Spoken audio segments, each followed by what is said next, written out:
Yeah, there you go. You're fine. Hello. So today we'll talk about chest hair restoration. There are a lot of men who want to have a full, well, not always a full, but want to have some hair in their chest. If you are destined to have chest hair, you're not going to have it at the age of 10. You have it the moment you start achieving puberty. So it really goes with when a man becomes a boy. Because of the hormonal activity, chest hair starts sprouting just like beard hair. So of course, over thousands of years, humans have come to associate chest hairiness with manliness. And also it has also connotes sexual maturity.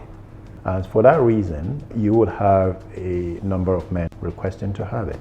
Apart from just the biological aspect of it, in certain cultures, hairiness of the body is considered attractive, or it's very common as such. Having body hair makes you fit in better, as opposed to certain cultures where hairiness is not common, and as such, if you show up with a lot of body hair, or manscape as they call it, you might be the odd one out. Regardless of what the cause or the reason for wanting chest hair is, we're able to craft and transplant hairs to the chest to give a natural look.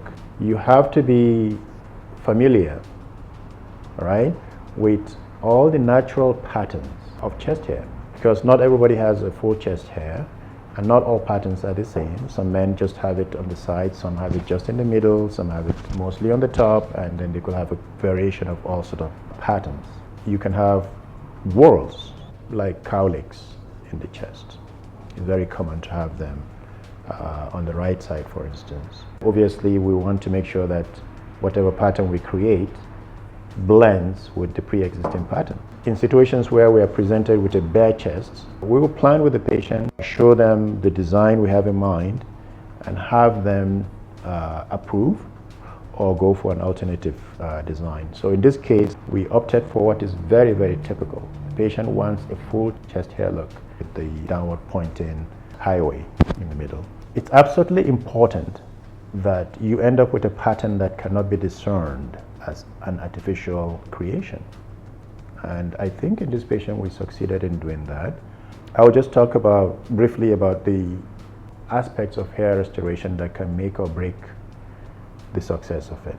So one has to do with, obviously, the choice of hair. Most transplants are done using traditional donor supply from the back of the head. Sometimes that hair might not be the best hair. You can also scout the body and look for other hairs that look like it. The only thing is that a lot of men who don't have chest hair probably don't have hairs elsewhere, so you're pretty much restricted to using head hair in those instances.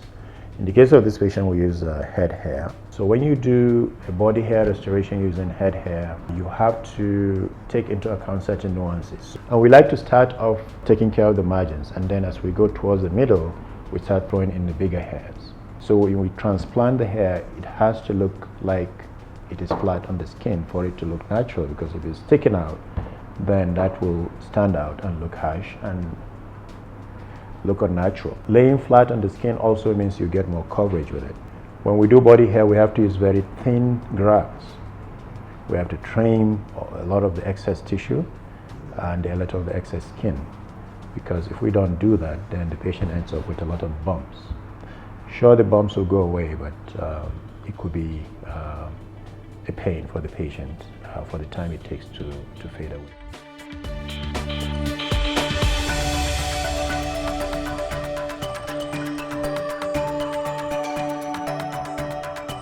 I hope you enjoyed the results. If you like the video, subscribe. If you have a comment, feel free to leave a comment. We'll love to respond to your comments. Thank you for watching.